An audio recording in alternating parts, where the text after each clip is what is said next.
all fairly familiar.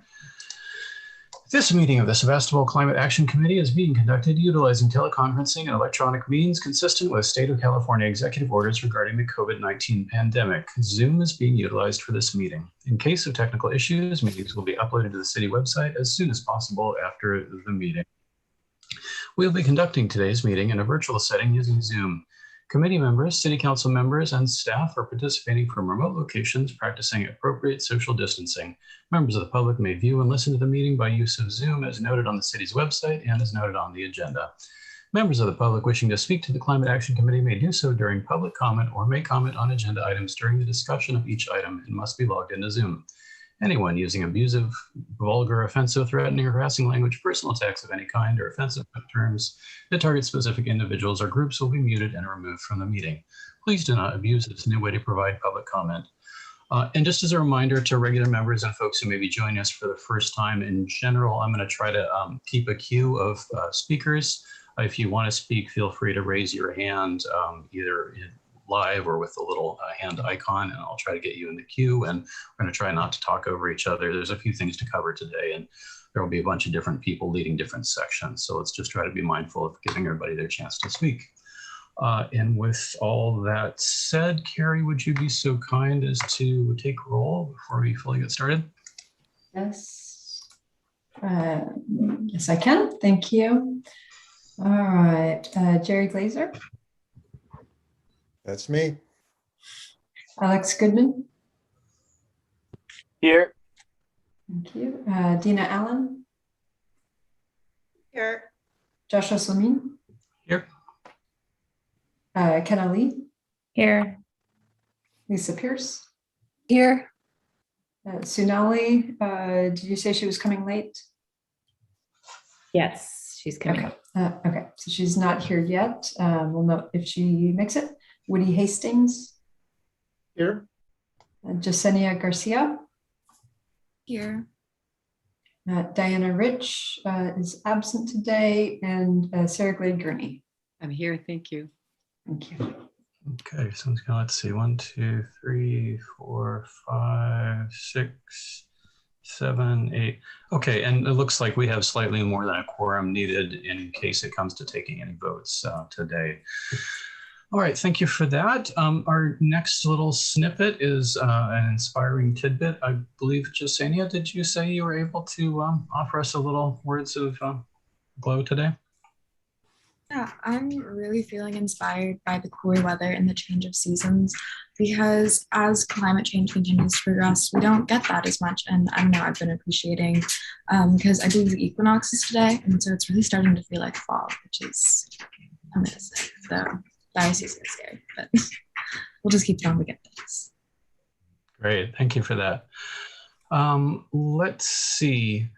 You know, we're going to be getting to a little more introduction of Phoebe, our new associate, and I see there's a couple of extra people from RCPA in here.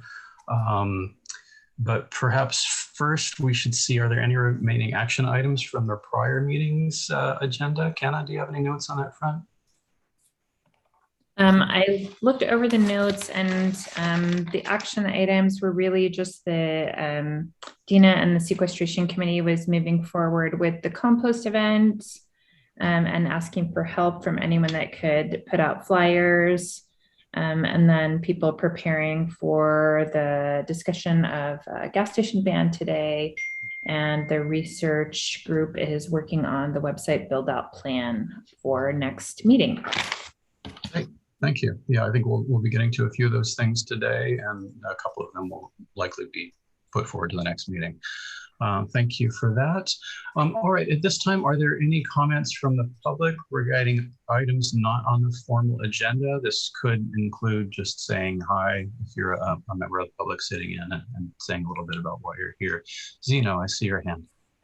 Yeah, I'd like to draw your attention to the state of bicycle parking in Sebastopol. Fiesta Market, for example, removed its parking 2 years ago. Whole Food has 2 sets of parking. One is already for 3 years inaccessible because they use it as a storage area for fruit. The other bicycle parking at Whole Food is occupied during school time by the same bikes for about 8 hours. And I wonder whether that has to do with Annalee. That started at Annalee, start reconvening. Is there bicycling park at Annalee? What's the reason for the Annalee students who also parked their bike at the very entrance of the West County Trail to park their bikes off campus? So I just wondered, in the general policy part, what regulations does the city have around bicycle parking? What staff is kind of following up on that? I mean, if there's a car parking that is used for another purpose, the police will be on it in no time. Bicycle parking is somewhat of a hidden area, and I'd like us to be more diligent in guaranteeing bicycle parking in Sebastopol. Thanks. Okay. Thank you, Jazina. I think your point is pretty well taken. I'm not sure if we have the facilities to get into that in depth in today's meeting, but perhaps Carrie, do you have any staff comment on the subject? Yeah, I can very briefly address that. Thank you, Joshua. Thank you. So in terms of the high school, the schools are not subject to city zoning code. They're under the State Division of Architects, so we don't, they're exempt from our zoning codes, except very specific circumstance. But in terms of bicycle parking, that would be with the school district. Also, the West County Trail is a regional park, so we don't enforce or have any sort of bicycle parking on that trail. In terms of private property in the city of Sebastopol, we do have bicycle parking requirements for those. We look at that at the time of either a change of use, expansion, or new construction. And that is followed through by the fact that we do, as planners, we do final inspection, make sure that they have actually installed that before we sign off on the project. If that disappears at some point because the bicycle parking is taken out, we don't have active code enforcement in this town, but if we hear about it, and that is something we can follow up on. And we'll look at whether or not we need to, they're required to have that parking or not. And thank you, Woody, for your comment. This is actually, yes, if the committee wants to discuss taking action on it, we would need to agendize what Zeno asked was a question. So I'm just answering how the city handles it as a point of information, which is allowed in this context.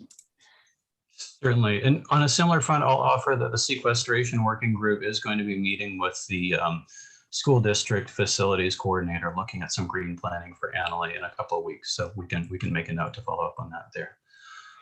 Anyone else with comments at this time? Joshua, as we get started, I did just want to introduce, I got to have a couple of staff resources at the meeting, so I just wanted to introduce them real quickly. John Jay, who's, if you can raise your hand, John, that'd be great, is our new associate planner. He started Monday, and so I'm very pleased to have him on board. And then Phoebe Golden, and Phoebe, I'm not sure I get your last name pronounced correctly. She is the Civic Spark Fellow. We'll be talking about that further on the agenda. And then I also have Kelly Hickler here. She's a senior planner with De Novo Group, who had done our general plan and has been helping with on-call consulting planning work for us. I asked her here today because we don't have the in-house capacity to do the gas station ban in the amount of time council is desiring. So I've asked her to sit in to help us with that ordinance so we can get that moving more quickly. Great. Thanks very much for the additions and introductions there, Carrie. All right, presuming we have sort of covered the public comment section for now, are there any statements of conflict of interest regarding items on today's agenda from anyone? Okay, if not, thank you for that. Carrie, back to you with any kind of planning department reports, not necessarily including the Civic Spark launch, which we'll get to slightly later. Any other thing that comes to mind from your end? So a couple of things from last night's city council meeting, and Vice Mayor Gurney, I always get fuzzy by this time in the day after a late night council meeting, so I might not ask you to supplement with anything I missed. The council did discuss a couple of items of interest to this group. One is city meetings will continue with the online format for the next couple of months. The Zoom format through the end of November at a minimum, and then the council will look at that again based on where we are at with COVID. They also voted unanimously to have the mayor send a comment letter on the local coastal plan that the Sonoma County Planning Commission is doing hearings for right now, and that is the environmental issues, traffic, sustainability, and other components of that may be of interest to this group as well. And for those who are interested, we next Tuesday at 6:30, there will be a joint City Council Planning Commission meeting to kick off our housing element. That's probably an hour and a half or so kind of meeting. So if you're interested in that topic, please do join us.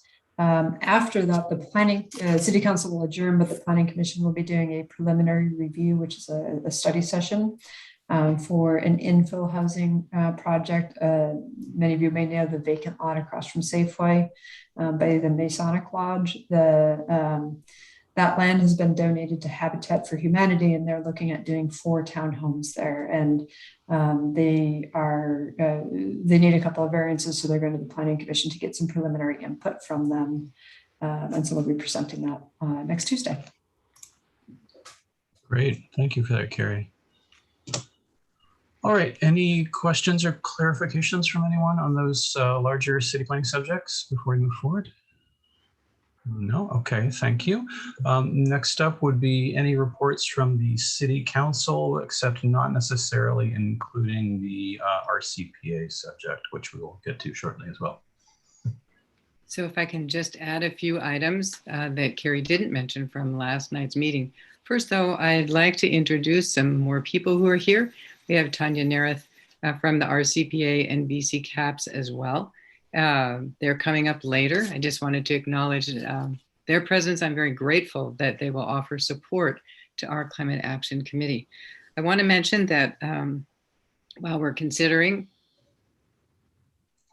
we have considered continuing virtually our council meetings for the next couple of months, but there was I think a very clear and strong consensus that the council is interested in going beyond that to do the hybrid format to allow the continued wider public participation. I think a lot of boards, including our council, have experienced that more people are coming when they can come conveniently like that from home, checking in when their part of the agenda is on without having to sit at the youth annex or the community center or some other location for hours and hours uncomfortably without food, etc.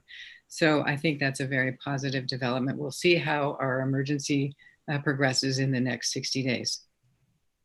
Great. Also, very briefly, the geographic boundaries for the Planning Commission. Carrie, I don't think you mentioned that, did you? I didn't know if that would be of interest to this. I think it's of interest to this group because we're talking about a joint meeting with the Planning Commission. Planning Commission issues are, I think, of highest importance because they relate to land use. And I think land use decisions are perhaps more powerful decisions than the council's. When you consider how we use our land affects all of the other elements in our general plan and all of our life.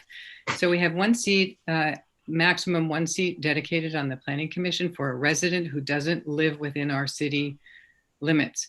And the discussion last night concluded with a newly determined geographic boundary for that person. And that boundary is defined by the 3 feeder schools to our high school, Twin Hills, Gravenstein, and Sebastopol Union. So that map is available. Carrie has it if anybody is curious. Also, the other item was a budget item related to council initiatives funds that's continuing as it has been with a minor correction. We had a very lengthy discussion about the status of our existing committees, what committees are really on and what ones are disbanded. This committee is confirmed with its existing purpose and its existing status as a standing committee as you have operated since the beginning. Other committees were, I'm just going to say for purposes here, cleaned up and organized. And we have an ongoing item there related to the council's united concern about homelessness. And that committee's purpose and tasks will be defined at either the next council meeting or the one following, with the council members appointed to serve and cover those issues for the group of 5. Thank you. Great. Thank you for that, Sarah. Yeah. All right. Unless there are any further questions or comments on those subjects so far, we will move on to the regular agenda. The first part of this agenda will be the introduction of the Civic Spark Fellow. And I thought that since we are with the introduction of the Civic Spark Fellow and the initiation of the bigger process related to the climate action plan with a couple of new members, it might be another good time to just go around in a little bit of a round robin, introducing ourselves. So I will sort of let Carrie start with that. And at a certain point when there's a pause, perhaps each of us could take perhaps 30 seconds just to say who we are, a little bit about our background and our current interests within this group. But for the moment, let me hand it over to Carrie. Thank you, Joshua. So, and actually, I almost feel like I should hand this over to Tanya, because Tanya has spent, Phoebe started on Monday, and Tanya spent the bulk of time with her so far, although I had the pleasure of meeting Phoebe in person at around lunchtime today. So Phoebe is the Civic Spark Fellow. As all of you know, we have engaged with that program. Were accepted, and Phoebe is our selected candidate who's started on Monday. She's with us for the next 11 months, so through till August of next year. And the 2 main projects she'll be working on with this group are helping us develop a climate action framework based on our CPA's mobilization strategy that was just updated, our existing CAP and Sebastopol specific materials from that, and sort of looking at the model of how Petaluma did theirs. And we had a good discussion over lunch today about what that might look like. I know she has some questions for all of you as she starts in on that project. And then the second project is it's tentative, but we're required to submit for 2 projects for Civic Spark Fellow for them to work on. The intent is that we do something that comes out of the preliminary CAP climate action framework findings and direction of here's what the city should be doing. But we did select a microgrid pilot project as that, and knowing that there is definitely interest here, it's in the mobilization strategy. And of interest both to the climate committee as well as the city as an agency. And so with that, I'm going to hand it off to Tanya and then Phoebe for the discussion.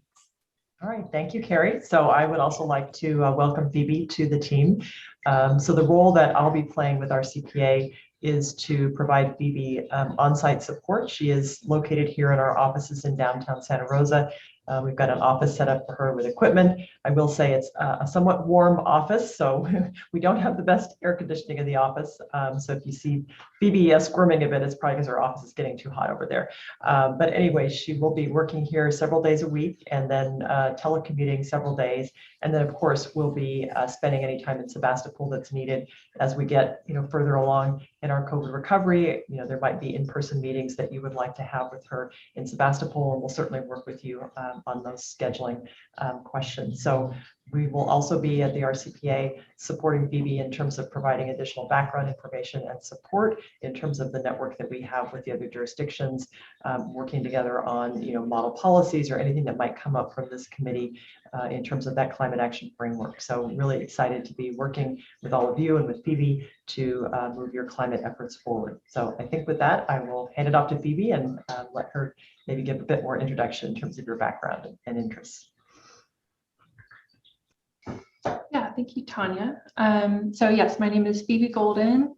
I use she, her pronouns. I'm from Petaluma, California, and I graduated earlier this year from UC Berkeley. I majored in environmental sciences and minored in public policy and Spanish. And as an undergraduate, I did a lot of research on water policy and water management with the Center for Law, Energy, and the Environment at Berkeley Law. I also studied abroad in Chile and wrote my senior thesis on the role of environmental concerns in a social movement there. So I'm really excited to be working in local government and be working locally close to home. And I'm looking forward to working with all of you. So thank you for having me here. Great, thanks very much. Let's see. I'm trying to figure out what further needs to be done on this subject, given that obviously it's a big open-ended project that will take us, most of the rest of the year.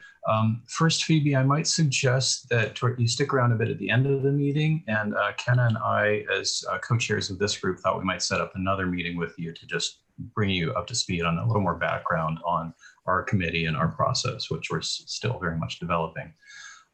Beyond that, perhaps again, we could do a little bit of a round robin with just brief personal introductions of the people on the committee, sort of why you're here, what you're interested in.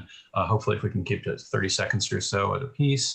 I will probably choose people on the screen, just in no particular order other than what you appear, just so we don't do much of a popcorn, fumble. So for myself, my name is Joshua Stomane. I have lived locally and I'm raising a small child for several years. I'm trained as a landscape architect, and aside from helping facilitate, I'm primarily active in the sequestration working group, which is about just bringing carbon back into the landscape. Kenna, would you say a little something? Yes, hi, I'm Joshua's co-chair, and I am a nurse working locally in home and community care, hospice in particular. And I'm also a mother of 3, and I am particularly interested in the inflection of health care and health services and climate change and the health effects that we're seeing. So that's the lens that I bring to this group. Great, thank you. Woody? Hi, nice to meet you, Phoebe, and others here that I haven't met before. Nice to meet you. Woody Hastings. I live just outside of the city limits. I think my seat on this committee is actually for somebody who lives within the sort of 95472 zip, but not within the city limits. My other volunteer work is I'm the co-coordinator of the Coalition Opposing New Gas Stations, which is relevant to the agenda item coming up later. And my day job is at a nonprofit organization that works on state policy that originated here in Sonoma County called the Climate Center. So thank you. Great, thank you for that, Woody. Lisa? Hi, everybody. It's great to see so many new faces, and welcome, Phoebe.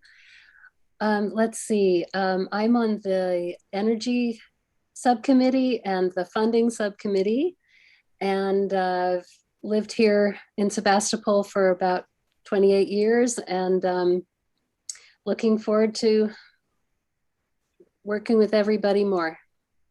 Thanks. Thank you very much.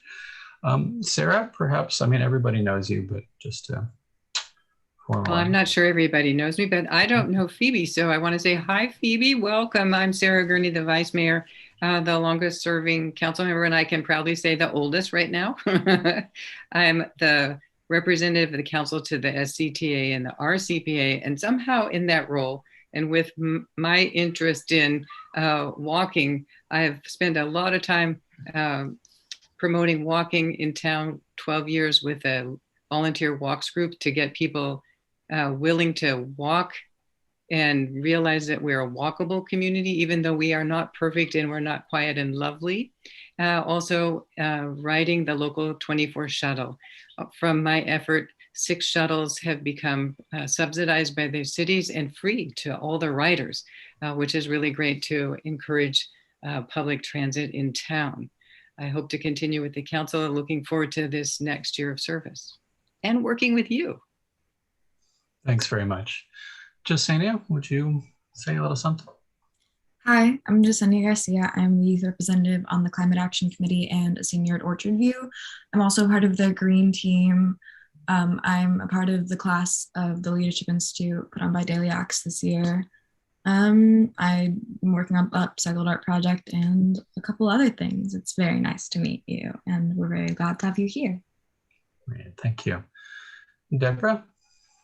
Hi, my name is Deborah Burns, and you guys have been all so welcoming. I'm glad to be here. So nice to meet y'all. I've lived in Sebastopol for just about 35 years now and raised 2 daughters. And oh gosh, over 20 years ago, I wrote my first book talking about climate change, and it's called Look Great, Live Green, and it's about, you know, what that one industry is doing. So this has been a passion of mine for a long time. And although my daughters are grown now, I think being parents, you know, we're really looking at this world that we're giving them and what we can do to contribute to keep it safe and continuing for them. So this has been a long on passion, and being in this community is something that is so important to me, and being a part of the solution. Great, thank you. Alex? Phoebe, nice to meet you. My name's Alex Goodman.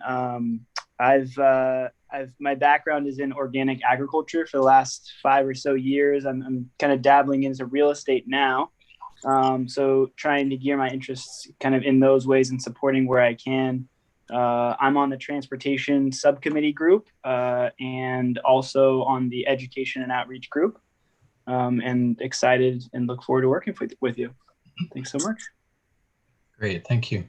Dina? Hello, I'm Dina Allen. I'm on the sequestration working group and the education outreach working group.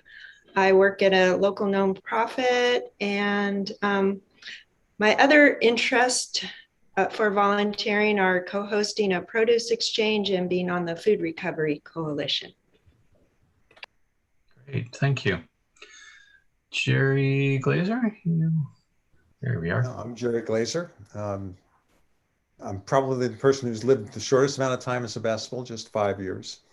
And I served in the Planning Commission here, served in the Planning Commission in Sunnyvale, and the Climate Committee here, the Sustainability Commission in Sunnyvale. And I've worked 3 years building Climate Action Plan for Sunnyvale. My background's in IT, but before that I was an architect. And after all of those, I built electric buses and trucks.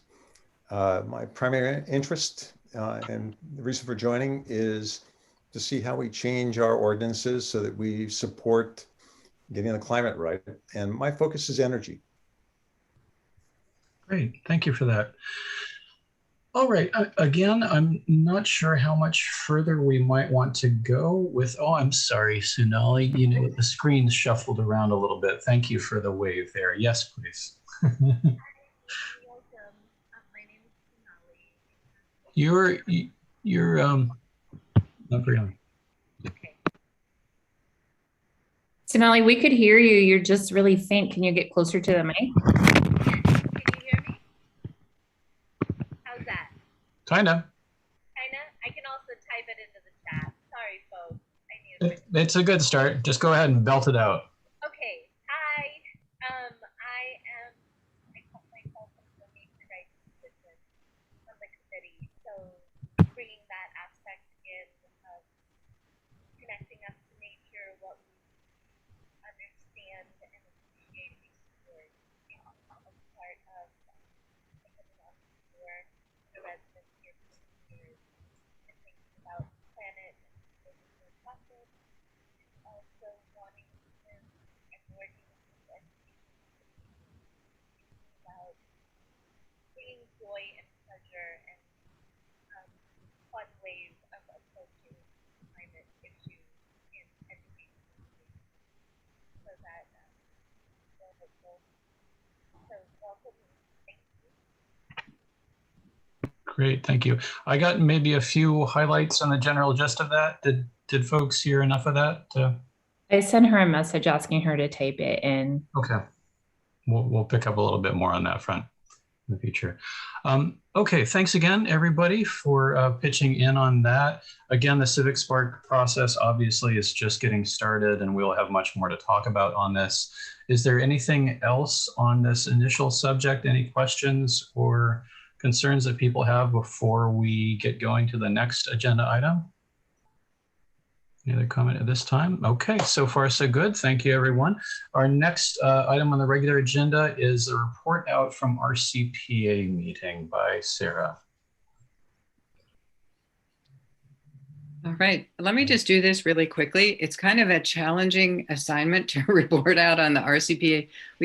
Tanya's laughing because we consider these documents that are so long and complicated, and our conversation is once among electeds. So I'm tuning into that tension between the speakers at the meeting, and Tanya knows in depth the background and the details of all the documents. So let me just kind of hit the highlights of what we were talking about at our last meeting, September 13th. We talked about the mobilization plan. This is the electric vehicle strategy, the update. And what I would say is this: there's a lot of consideration of electric vehicles as very popular in this county, and dealing with a better way to approach those under 5 mile around home trips, saving greenhouse gas emissions. We know that's 2/3 of our problem at least. And there's a conversation about going electric with the embedded costs of disposing of that gasoline vehicle, which has a name, Tanya, ICE, internal combustion engine. And right, that was a new one for me, an ICE vehicle. Who wants one of those? It sounds terrible, doesn't it? So that's the political tension I'm picking up on. We want to do the right thing, and yet we have to realize the embedded costs behind all our actions and our actions to change, because those embedded costs are significant and a lot of people just ignore them. My political comment. We'll get to the gas station item. It was unanimously passed with a slight wording change to not accept new applications for gas stations. So the idea is that what is in the pipeline will be in the pipeline and do whatever it ends up doing. And we have Congas watching that closely. So I think we're okay there. Woody probably knows how many applications are in the pipeline. I don't. Interestingly, we have ARP money, that's American Recovery Plan money for our transit operators. Our transit operators in Sonoma County are remarkably collaborative, not competitive, and they are working together to look at the future of public transit with an ad hoc committee of the RCPA board. In this case, they came up with a scheme to divide this money amongst them, which is remarkable because it's money they're talking about, and the board accepted their recommendation for the distribution of those funds. We looked at 2021 call for projects for the 2021 funding for Sebastopol. Our Tony Bertolero was on it. The meeting was on Monday. The deadline was on Thursday. She had been in process preparing Sebastopol's applications for that funding for the project identified by the council in our CIP, Capital Improvement Program, or is it plan? Our CIP. Those were the major items at the meeting. And like I say, each of these involves a lot of background information. I'm kind of thinking, and I'm going to ask Kenna and Joshua this maybe for a later conversation, it might be helpful for all of this board to have us forward the agenda from the meeting. So if anyone is particularly interested in an item, they can read the staff report and get the links within the staff report to go more deeply into that item. I mean, it's all really complicated and very interesting.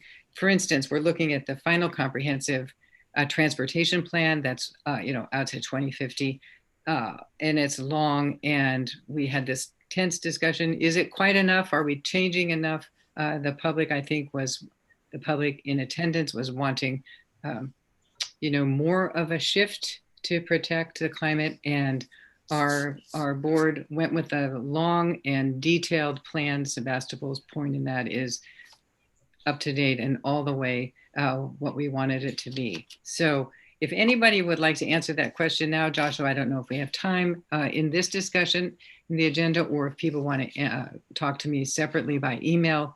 I just am thinking I would like that agenda to go out when I get it, to send it to you. So as this group is looking towards its next conversation, we can pick up items of importance that we may want to go in more detail than me just going blah, blah, blah, blah. Okay. Sounds great, Sarah. Yeah. Point well taken. If you want to send any of those agenda items to me, I can certainly pass them on to the full committee. Okay, I'll send you the link when it gets to me. Thank you, Joshua. Great. Yeah, no trouble at all. Okay, Lisa, did you have something? Yeah, I just wanted to add that the meetings are public, so we can all participate, and they are very interesting. I was at the last one, and I do have a question for Tanya or Sarah or whoever might know where the 3 chargers that are coming to town. I guess we're getting 1 new fast charger and 2 regular chargers. Does anybody know where the locations are going to be for those? Carrie, do you know? I do not. Has not been one of my projects. Okay. Is this right, part of the Cal Sorry. EIP? Yeah, Cali. Yeah, so I think at some point soon there will be an online map that shows all of the locations, but it's not yet available. So Okay. if I find out, I'll let you know. Okay, thank you. Yeah, Lisa, thank you for coming to the last meeting. It's really important to have the public speak. And I especially like when I recognize the speakers from our community and other communities like Petaluma. Great, thank you. Any further questions or comments on this particular subject before we move on to the next one? Zaino, yes. Yeah, I just wanted to kind of express my observation that the Climate Authority and the Transportation Authority feels a little bit like the left and the right hand. It's one office, apparently. I don't quite understand how they interact, but the Climate Authority plan is quite upbeat, out there. Okay, sorry. And the transportation, it's a very different culture, it seems. They have to do with money and they have to do with reports, and they're very conservative, it seems. So I'd like you to resolve that a little bit more, because how can we move forwards with these 2 hands, the left and the right hand, being kind of drawn to different corners of the universe? Thank you. All right. I have no way to respond intelligently to that. Does anyone else who is more informed than I am wish to? Sarah, please. Well, just very quickly, Zaino, I think you have touched on the tension between the 2 groups. One of the answers is that it happens to be the exact same board. So while we have a right hand and a left hand, everybody's mind is in both subjects. And that's allowing, I think, for the coordination. You're just right. The SCTA is dealing with funding. So their processes are, I think, more prescribed because it has to do with how do you get the money? How do you administer the money? The RCPA is looking much more to our future and how do we change and how do we create a healthier world for everybody? And there are obviously big overlaps. Number 1 being transportation. Again, one of the biggest causes of greenhouse gas emissions. I'm just going to check with Tanya. Did you want to add any remarks, Tanya, about the 2 boards? Only that from a staff level, we definitely work closely together, and I think we benefit from having both agencies under the same board. So we definitely work together on transportation and climate related topics. Right, and in the same office, I mean, these are people who are all of one staff, I'm just going to say, very much a cohort of people working together. Okay, great. Thanks for that, everyone. Appreciate it. All right. The next item on our regular agenda is the discussion of the gas station ban recommendation. I am not sure who is best in a position to field this discussion. I will perhaps defer to Sarah and or Woody. And I will, if we get a queue of people wanting to speak, I'll attempt to keep a list of speakers so that you guys don't have to wash the hands. But please, anyone who is better informed on the subject, bring us up to date. Well, I think I reported very quickly that the board unanimously approved the resolution in favor of the ban. And I'm wondering, Tanya, if you have the language of that resolution or if you could share it, if that would be useful to people. Joshua, I'll let you direct Tanya if she can find it. Yeah, and actually I think, oh, sorry, go ahead. I was just going to say, it's in our packet. Oh, good. And- Okay. Yeah. Yeah, and we have BC here who can answer any questions about the resolution or give any background if the committee would like additional information. Yes, BC is a great resource. You did a great report the other day. Thank you. Thank you. I have a direct link to the resolution. I will drop that in the chat in just a moment. Great, thank you. I think the other point is to check in with Carrie, who has a concept of how, assuming from all indications there's an interest in moving forward on this, like the procedurals, how do we do it? That's an important part to understand. And then, what did you say? John Jay is here, your associate, and also Kelly from DeNovo. Thank you. Yeah, thank you, Vice Mayor Gurney. And Kelly, this is, she has this information. She'll be helping to move this forward. We did get discussion from our city council to move forward with bringing this item to both the Climate Action Committee and the Planning Commission. And I actually just spoke with our chair of our Planning Commission earlier today about agendizing this, hopefully in mid-October, tentatively, depending on discussions today. But a change to the zoning ordinance requires the Planning Commission hold a public hearing and do a formal recommendation with the change to that ordinance to City Council. The first steps though, are to see to have this discussion here and any future discussions with the Climate Action Committee and the Planning Commission to see what should that language be, what are the things we want to include in that. And obviously we have the great work of the RCPA for that. And I apologize for the staff report. The images that I included looked fine to me, and now I looked at it online today, and it does not. So I will simply show you on my screen, and I believe I had actually shared this previously when this topic first came up. So what this is the table in our zoning ordinance that is permitted and conditionally permitted uses in our commercial zones. So the only places we allow auto uses are in commercial or industrial zones, not residential, which is a separate section of our code. These are our different zones. We have office, commercial, general commercial, which are kind of on the outskirts, north and south sides of town. And then our downtown core, the CD, which is obviously the more concentrated downtown area from Safeway down to the post office about and over to Morris Street. And then we have manufacturing zones, which are along Morris Street and Abbott. Office, light industrial, which is the only zone we have is the O'Reilly site on the north side of town. And then commercial industrial, which is the Barlow properties, more or less, and a couple other parcels in that area.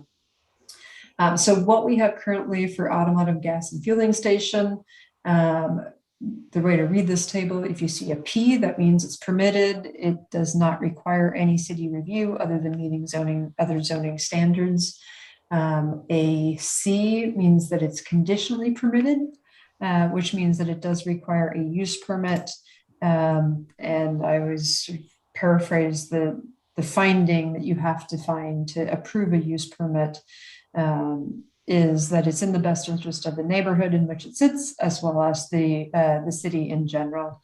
And previously I had noted that we don't really need an urgency ordinance because we can obviously make findings that a new fossil fuel gas station is not in the interest of the community or the neighborhood, given the council's policy and direction and our general plan. The line you see here means that it's not permitted.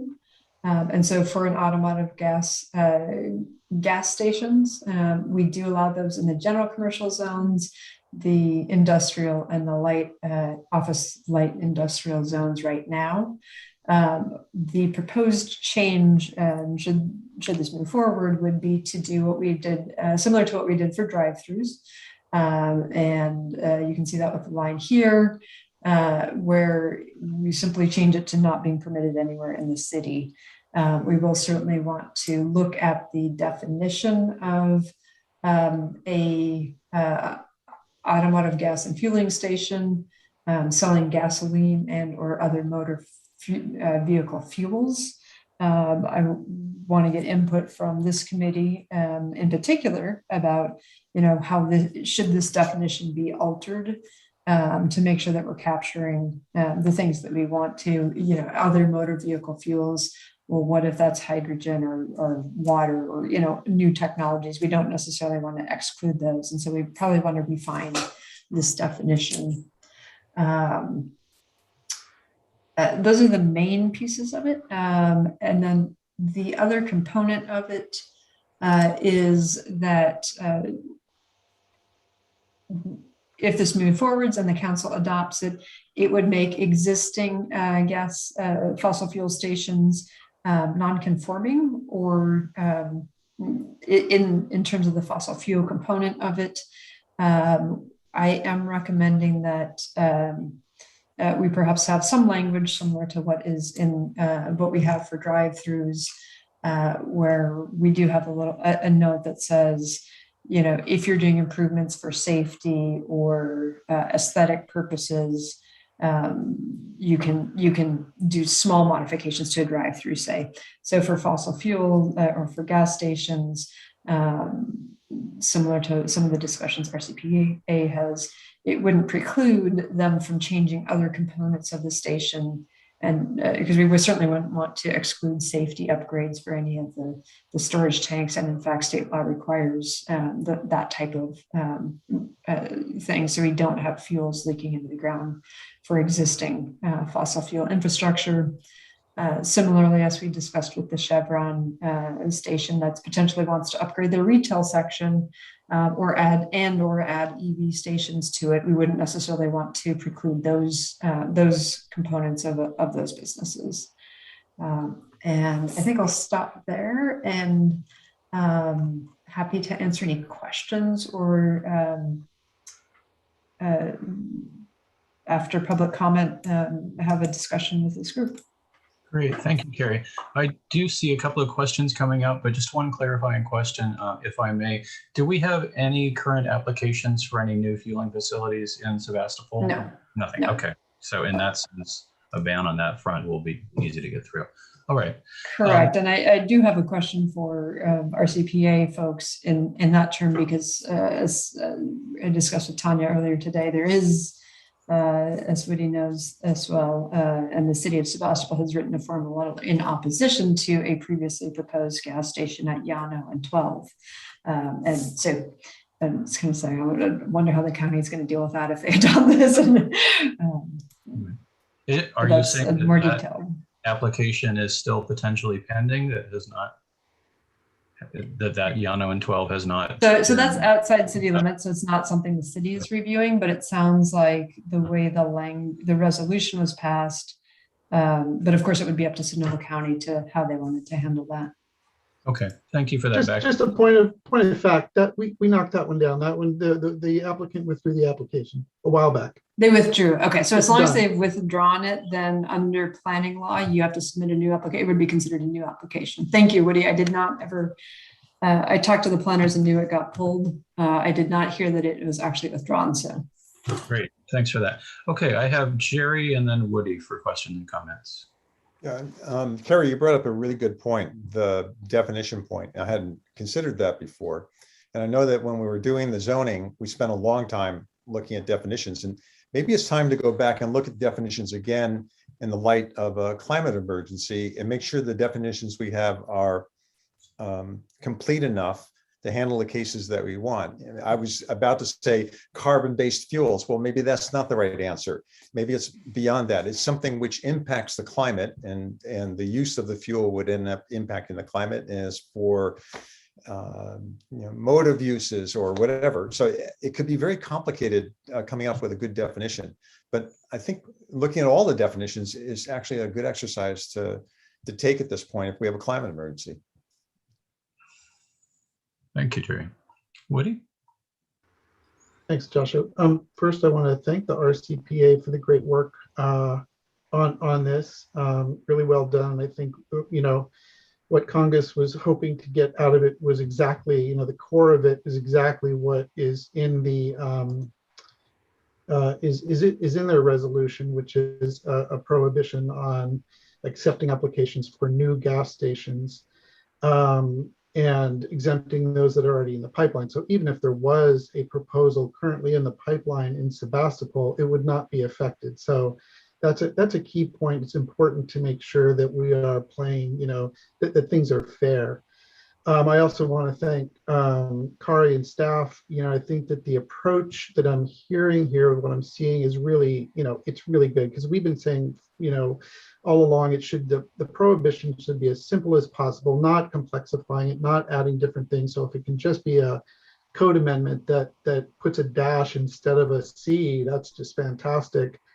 In terms of definitions, taking a quick look at that definition that we saw there, it looks like you could simply just add, because we're really talking about gasoline, diesel stations, gasoline, fossil fuel based. I think that there's a point there that says, or other motor fuels. If you just add fossil based fuels, I think that would take care of the concern. So I think it's a simple amendment to that definition that would make it work. Thanks.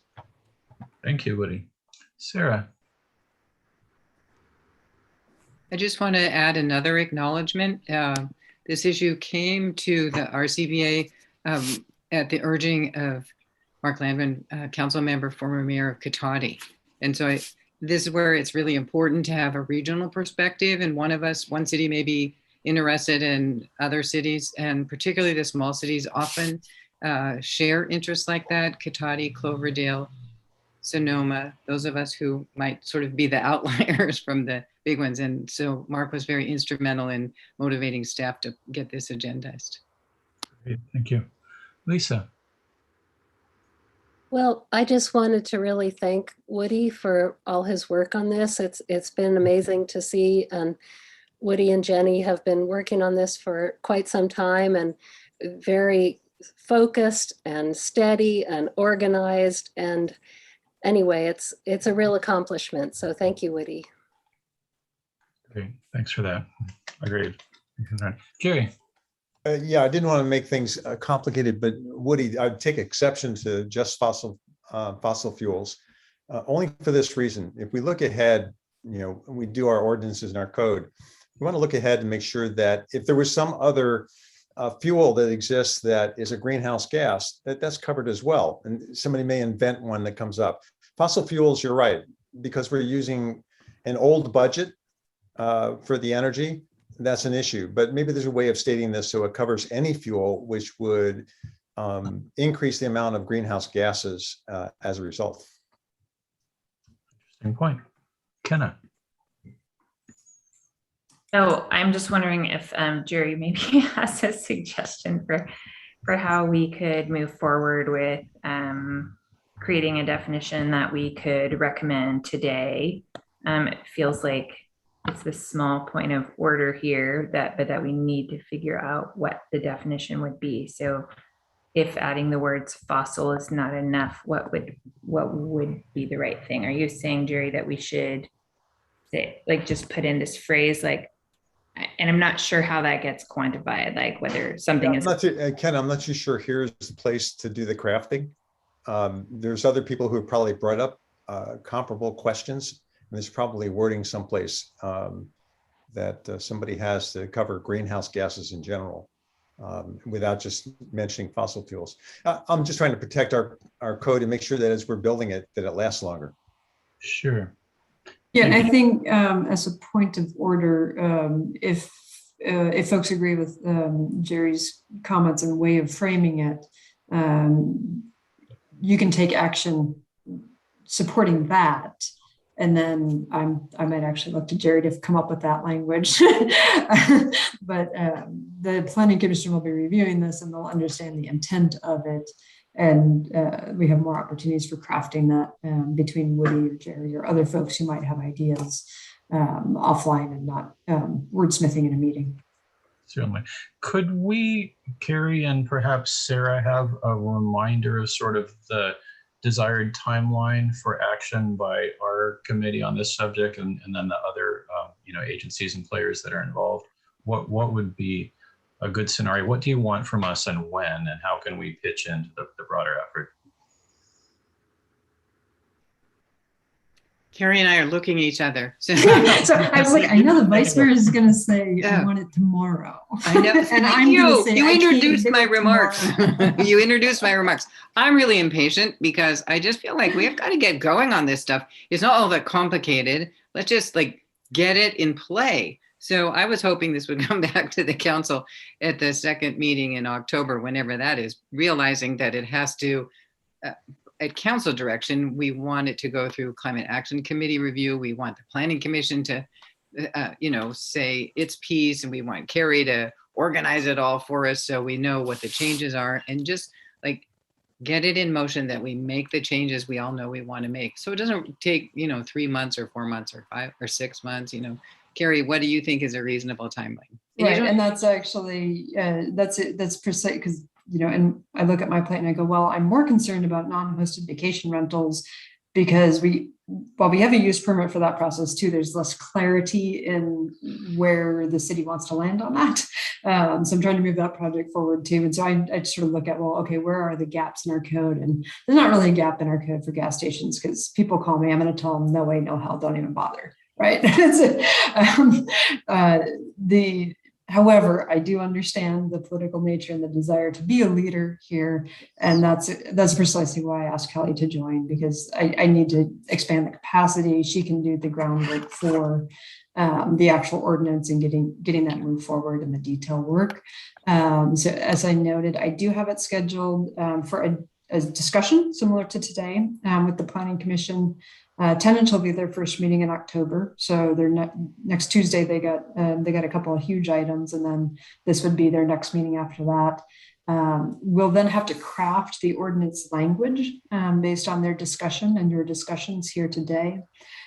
We do have I believe it's a 12-day notification for any public ordinance public hearing to go to the Planning Commission. So I think the earliest they would be able to do that is their first meeting in November. And then there's another, if they approve it at that time, we again need to do the staff report and the notification for a public hearing at City Council. So that would end up being realistically probably, I don't think Council has a second meeting in December. I don't recall, but that's probably the earliest we could get it to Council. Okay. Carrie, can you remind us what that first planning meeting in October, what's the date on that one? So that will be October 12th. And once that's confirmed, I never know if something emergency comes up, but and I don't want to confirm that until after today's discussion. If you guys all said, wait a second, we need to look at this, this, and this, we're not ready. That's part of how I try to manage schedules is Thank you. Yeah. Just to clarify on that front, it happens that because September is a 5-week or a 5 Wednesday month, we actually have a 3-week gap in between today's meeting and our next meeting, so that our next meeting as a full committee will be on October 13th, inconveniently after the Planning Commission meeting. So I think what we're getting to is there an action or an approval we can take in today's meeting, or do we feel that more time is needed to review any of these suggestions, particularly by folks on the Transportation Committee who may have studied this subject more? I'm not attempting to make an answer, just so much as to clarify the question. Woody, do you have more input on these subjects? Yeah, I mean, you're all talking about sort of the question mark in my head is like, I do want to keep it on track if we can, not hold things up. And I in terms of if coming up with the right definition is going to hold it up, I think it would be really good if we could resolve it, expeditiously, or agree on what the resolution of that is going to be. What I want to say about it, because I've taken a little time on the spot to think through some of the things that Jerry, what Jerry is suggesting. The reality is that what we're battling, what we're facing here and now are proposals for new gas stations, and we're still battling 3 live proposals for gasoline stations. And we just got word last week that one of the 4 that we were battling withdrew the application, and that was, you never know really what it was. They don't always divulge what their reasons were, but we sent a lengthy letter to them with reasons why it doesn't make business sense to build a new gas station in the 2020s. Anyway, I think that, again, around keeping things simple, this is around bringing a halt to the expansion of fossil fuel infrastructure. And I agree with Jerry that there may be proposals for other fuels that may have climate impacts. But right now we're dealing with fossil fuels and trying to extricate ourselves from the fossil fuel dependency. So I would like us to maybe, because if we do get into a big debate about what kind of speculative fuels might come up, then it's a question of to what extent it is a speculative future fuel going to impact the climate. So it gets into a real difficult terrain and it could really hold things up. So I'd like to keep things simple and keep it to a definition around stopping new applications for fossil fuel based motor fuels. Okay, thank you for that. I have Sarah and then Kenna.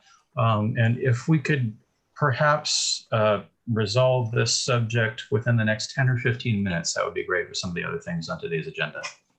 Thank you. Just a quick question for Carrie. I'm wondering if this group approves the concept and the Planning Commission has a discussion to approve the concept, could then the zoning ordinance leapfrog up right to the council and save that duplicative timeline that the Planning Commission, she's shaking her head no. Think the about Planning it. Commission is required to hold a public hearing for any changes to the zoning ordinance. But my question is, does the council have to have the Planning Commission hold that hearing, or can we have it directly with at the council? You would need to do an urgency ordinance, and that's only good for 45 days. So to do it permanently, and that's okay. You and I can manage talk. staff resources and time and costs, and to me, Right. because there isn't an urgency, we can simply say no. I would rather use my staff resources crafting a really good ordinance and moving that forward more quickly. Okay, so Woody, I'm trying to address the timeline here, and that approach didn't work. Okay, thank you, Carrie. Yeah. Kenna. So I'm wondering if there's any reason why we wouldn't just move forward with a motion recommending a refinement of the language in the city code to that definition, specifically regarding types of fuels and fossil fuels and or fuels with climate impact, and then approving the concept and recommending that this RCPA model ordinance move forward to the Planning Commission and to the City Council. We've had these materials for a long time. We've been talking about this for a long time. And I think we've all had lots of opportunity to voice concerns along the way. So I'm wondering if we're kind of talking around the issue when we're all just ready to move it forward.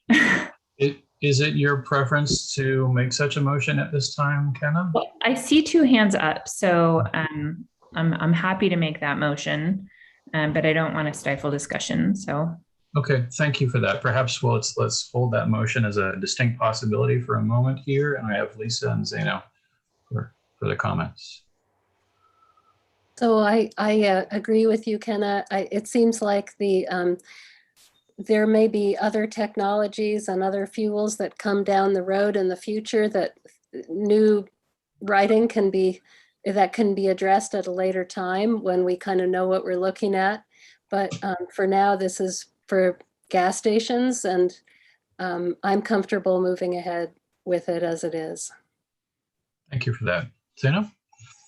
I also would like to support Woody and moving forward with this, with the existing language. We have to realize that water vapor is a greenhouse gas. So it's very hard to maneuver a dictionary definition that carves out any future technology in a way that we support. So I just would be pragmatic, and I support Woody in moving forward with the existing language.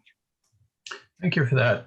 I feel that we are about ready to, I'm sorry, Carrie, are you have something? Sorry, I just wanted to notice a point of order, and this is actually something that the council does all the time, where they they authorize the mayor to craft a letter and send it off. You can certainly authorize the transportation group to work to move this forward with the planning commission and work further on the language and the details. Mm-hmm. Certainly. Before we get to a motion and presumably moving beyond this subject, does anyone have any serious concerns or things that they might want to raise prior to a vote? Anyone have any reservations about moving forward on this subject as it stands, knowing that there is time to craft the language a little further? Just an opportunity for anyone to chime in. Okay, thank you for that. Kenna, would you perhaps be willing to phrase the nature of your motion again for a moment? Sure. Well, taking Carrie's suggestion, I move that we authorize our transportation working group to work with city staff to refine the definition of gas stations and to bring the RCPA model ordinance forward to Planning Commission and to Council with our full support.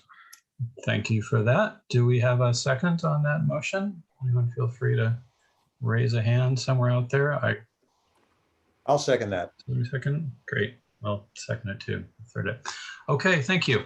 So we are at this time looking for a show of hands in assent from people who are committee members, which doesn't necessarily include everybody on the screen at the moment. But if you could put your hand up and hold it up for a period of time just so that we can get a count on that front, that would be great. Thank you. So I have 1, 2, 3, 4, 5, 6, 7, 8, 9, 1. I am seeing 9 or 10 hands, which would put us at unanimous. Anybody in dissent or abstention at this time? Anything further need to be said?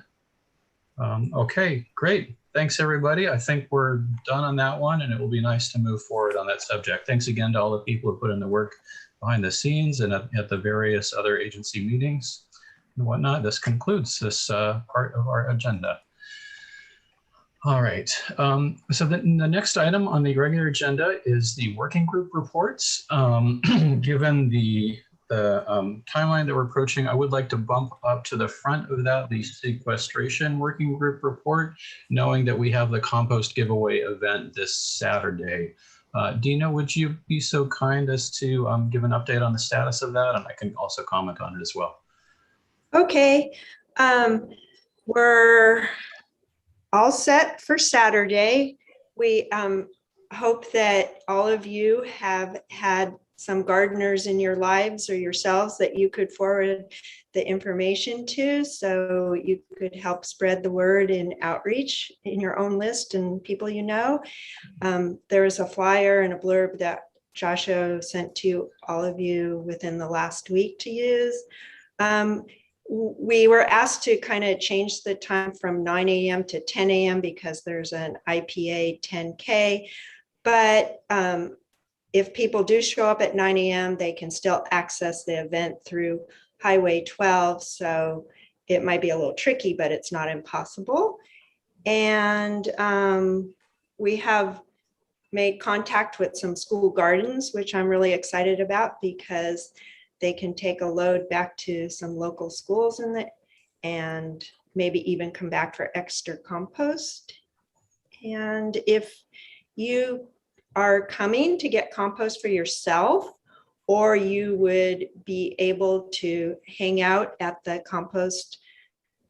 pickup site for part of the time, please send me a chat so I can thank you and look for you to show up on Saturday. Great, thanks for that. I have a couple more details to add, not in my capacity as facilitator of this meeting, but just as another sequestration working group person who has pitched in on this subject. Again, our appointed hours Saturday are 9 to 1, but that just sort of means that we will have people there to help orient and explain and coordinate and potentially assist folks who are picking up compost. The pile of some 40 yards will be there. We have coordinated with Public Works about its placement and eventual disposition. It is, however, entirely likely that not all 40 yards will get picked up during that initial half day. So our intent is to post a couple of notices there explaining the presence of the pile and saying, feel free to take some as long as it's there. There is the possibility that maybe next Monday or so, we'll be emailing you guys again and saying, hey, we've still got a bunch of compost.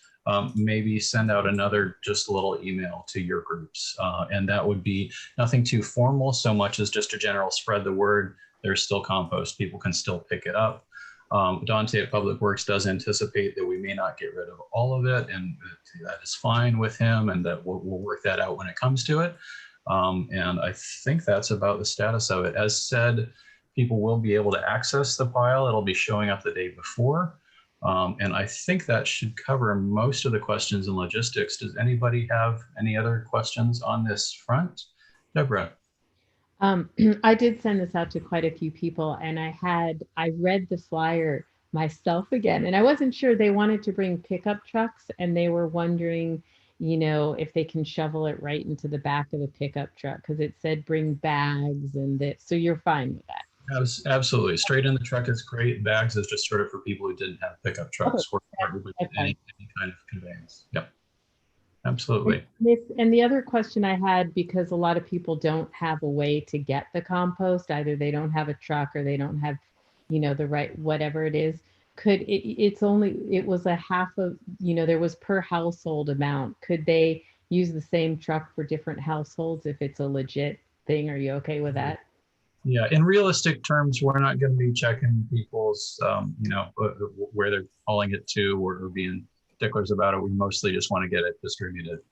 So if it works for folks is great. We're not in a position to deliver it to multiple locations, obviously, but we're happy to provide it to anybody who wants it. Yeah, I got some groups together who got a pickup truck that they can communally work, but I was wondering if that would work for you guys. Okay, great. We should say that this is in a sense a pilot event, and that if this works smoothly enough that we may repeat something like this again seasonally or other times in the future. So we're just hoping to initiate a process here by where people understand that they can come and get compost periodically. So, all right, thanks. Any other questions on that front? If not, we're open to any other reports from any other working groups. Just, nothing obligatory, just updates or things folks are working on, want input on. I will report out for the research working group. We have not gotten together like a proposal or anything yet, obviously, since we're not presenting it. But the one thing I would like to ask is if we can all kind of consent to listing the working groups on the website and having the members in the working groups listed under that. I believe that is in the works in some fashion. Yes, I believe we have the updated list. My admin assistant is out the entire month of September, but I'm going to try to get that to our public relations person to try to help get that on the website. So thank you for your patience with that. I do appreciate that. I'm still dealing with some staffing issues, but we will get those straightened out. Great, thank you. I believe I have Lisa, then Kenna, then Woody. Hi, I'm wondering, Jasenia, if you'd like some photos also for the website. I have kind of a collection of things that may or may not be appropriate. If you're looking for some images, I could send you some. We have not talked about it, we've not considered it, but I'm definitely open to that. So if you will send them over when we the research working group meets next, hopefully we'll have a bigger conversation and be able to mail out what we want to do. Thank you. Kenna, Woody, and Dina.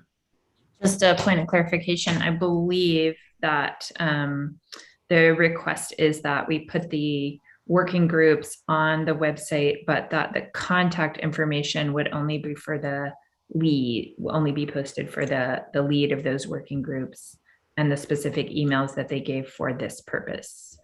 Yes, exactly. Great. I just want to list the names under the working group so people can. Great. Thank you. Yeah. Woody? Thanks. So I'm on the equity subcommittee and the transportation subcommittee. I don't have anything for the funding from the funding committee that I'm also on. For the equity committee, we haven't met But as we've discussed before, the seat that's still open for climate justice equity, so that's become sort of open until filled, but the materials, as I've been sharing that with folks, it's difficult because I have to say, ignore the deadlines, blah, blah, blah. And it would be good if those materials could be updated that reflect that it's open until filled and all that. And then on the transportation committee, we just met yesterday. And Alex, I didn't see your hand up. Did you want to kick off the report out on our transportation meeting and what we have to propose? Maybe you're sure. No problem. Okay, good, cool. Yeah. So we've been meeting weekly to try to get a little bit of a kickstart into going into the fall. We've had a lot of discussion about the different ways of public transportation. On our most recent transportation subcommittee meeting, we got a presentation from Bird, the scooter company based out of San Francisco.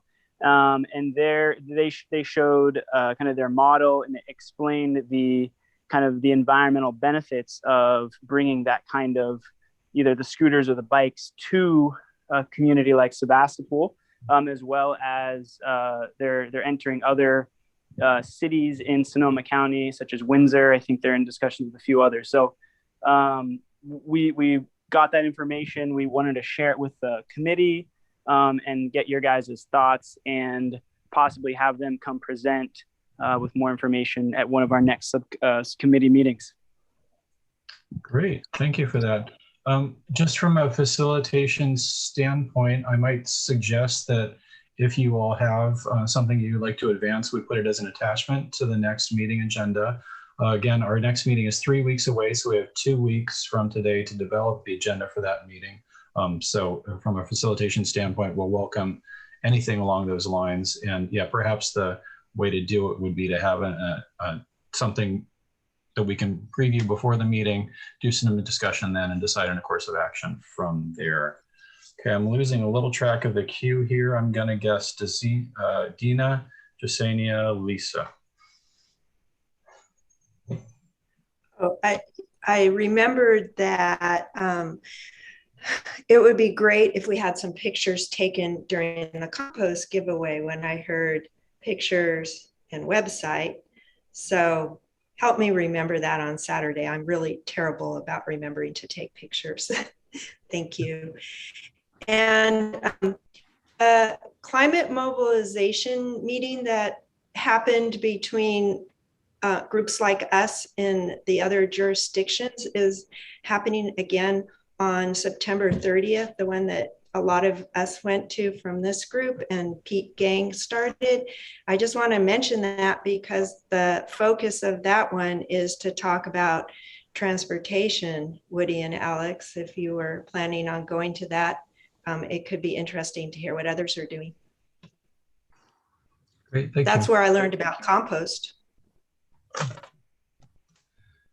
Let's see, Jasenia or Lisa? I just wanted to say, I think having Bird present to us would be really cool, and I'm really into that idea, and I think it'd be a really invigorating way to engage the town in transportation. Thank you. Lisa? So with the funding committee, we heard from Anna Kwan that the city was going to be putting out an RFP to hopefully hire a consultant who could look at various funding sources, including a user's utility tax. And I'm just wondering, Sarah, if you know if the RFP has gone out, or Carrie, or what the status is there. Carrie, I don't know.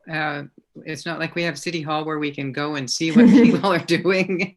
And actually, I'm not aware of the day-to-day production of staff. So I'm wondering, Carrie, do you know if Anna sent it out?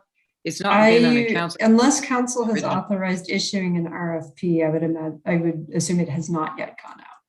I don't believe, and I think we have to Yeah, I do a haven't whole seen it on review a level. council Right. agenda. Yeah. Okay, thank you. It is though in our priorities from our budget discussions from July, the end of July, yeah. Okay, thank you. Dina, did you have something to add?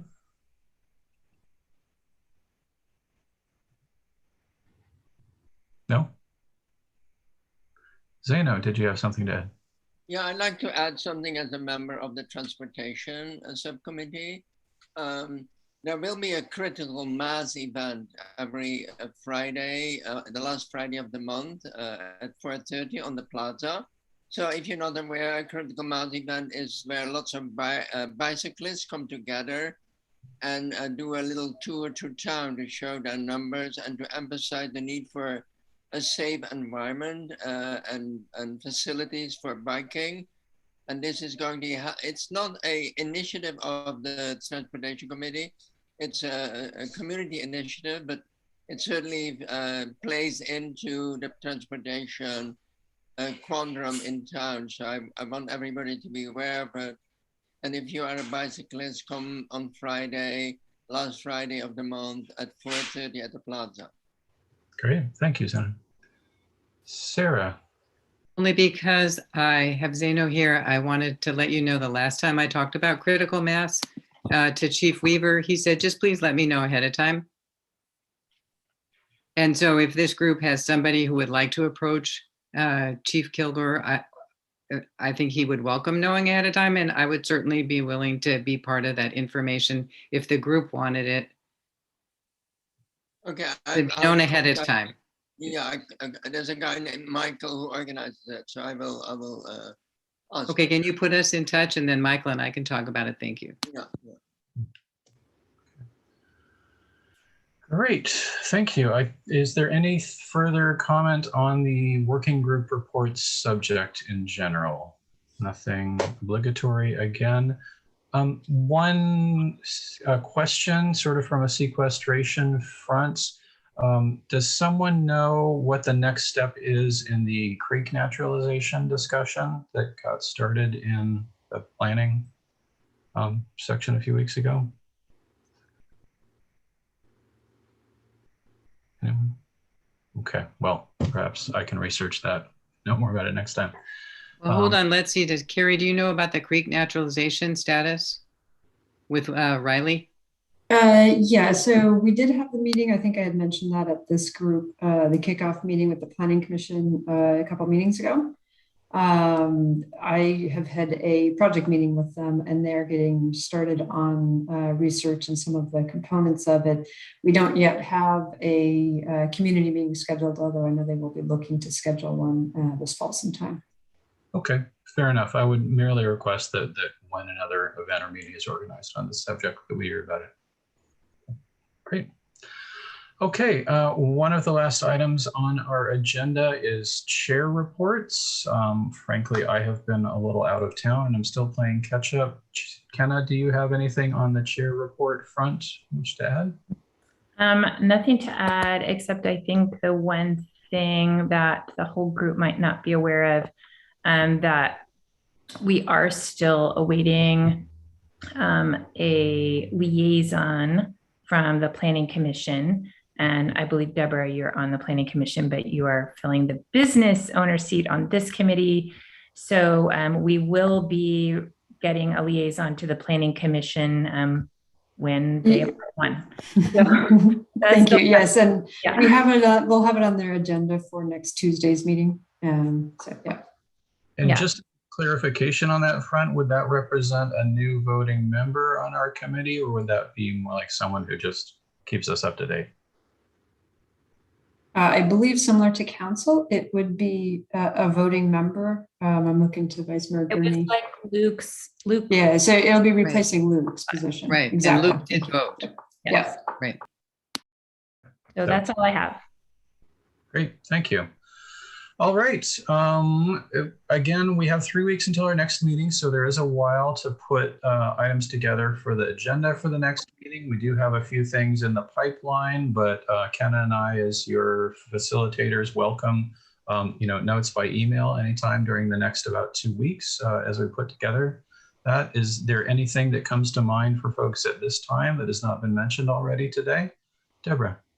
I just have a question. Being a new member on all these committees, I'm still trying to find out the strategy of who to ask for what and how things work. So I'm wondering if there's any playbook, so to say, in place where, there's a guide map of what we have, for PR or our website of, what, how many hits it gets, what the marketing, like or who you would ask all these questions to as I'm wrapping my head around, ways in which I can contribute and help and really flush some of these things out. So is there kind of like a ask this person this, or do you just kind of figure it out as you go along?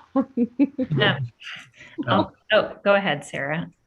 Well, I'm hoping Carrie can help here too. We do have an organizational chart, a one-pager from the city. That's about as complicated and detailed as we can offer you right now. But I'm a resource, and I think maybe Carrie would be willing to be a resource.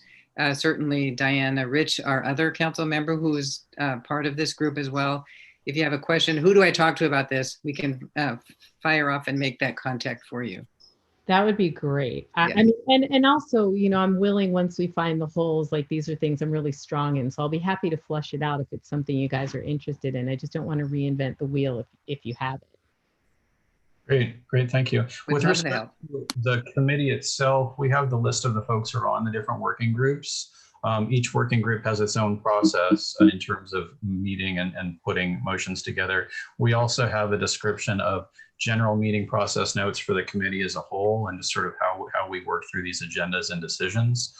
So if you have not seen those yet, I'm happy to send copies over to you. And in general, feel free to email me and Kenna, and we'll try to get inquiries sent in the right direction, though we may be asking Carrie at some of those times. Yeah, we do try to shield Carrie a little bit from just getting all the questions, just because she is understaffed and works super hard and does a great job. But if you funnel things through either one of the council members or Joshua and myself, then we, number one, keep an eye on Brown Act issues, and number two, try to use Carrie when we need her, not when we don't. Thank you so much for that. Yeah. All right. Yes. Just last thing on that. I mean, I guess maybe the council member then would be the person to go to, because these are strategic things that can be used. We only need to do it once, and every committee could have access to it. So I'm assuming Carrie, I can save Carrie and go directly to a council member. Is that correct?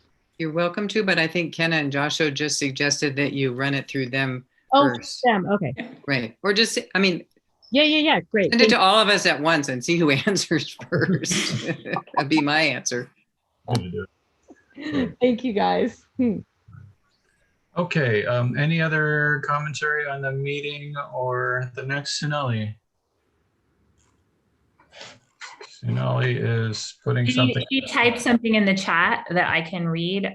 She says she appreciates we're meeting online. Also wondering if we can arrange a meetup, social hour at Community Market to meet and cross-pollinate outside of the meeting. One of the nice things about in-person meetings is that we're missing out on.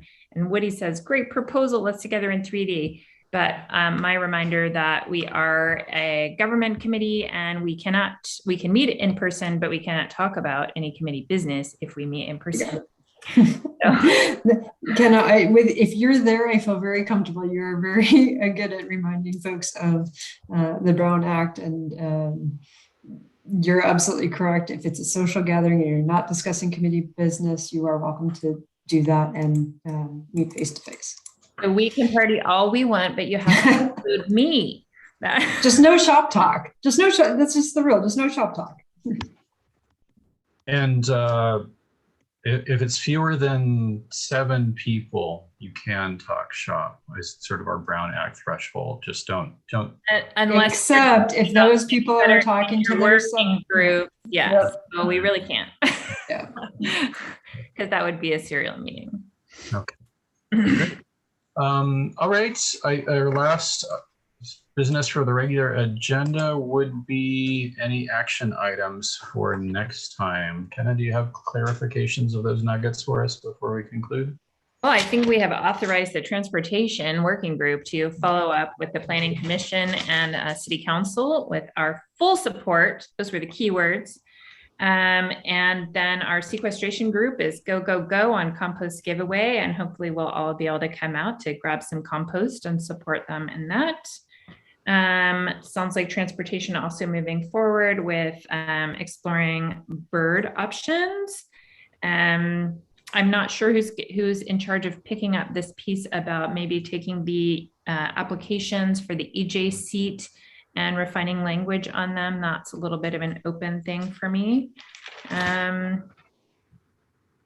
then Phoebe is gonna hit the ground running with her climate action framework development plan. So we'll probably have an action item for Phoebe every time, which will be the same one. Okay, I believe unless we have any further questions or comments at this time, Jasenia? I would request that the research working group present the proposal for our website update.